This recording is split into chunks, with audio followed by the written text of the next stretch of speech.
Pemirsa, hujan deras beserta angin kencang yang menerjang Kepulauan Simelu, Aceh mengakibatkan 2 kecamatan terendam banjir. Ketinggian air pun mencapai 50 cm.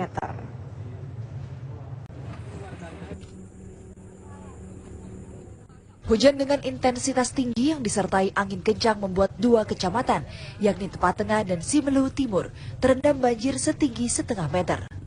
Ribuan rumah warga terendam dalam peristiwa ini. Derasnya hujan juga membuat sejumlah tiang listrik tumbang di badan jalan.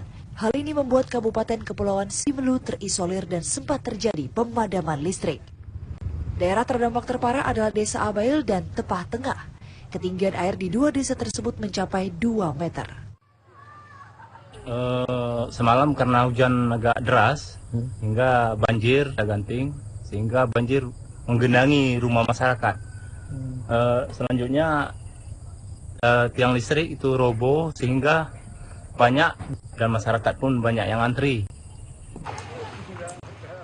Hingga kini sejumlah warga tetap memilih bertahan di kediaman masing-masing dengan alasan menjaga harta benda mereka.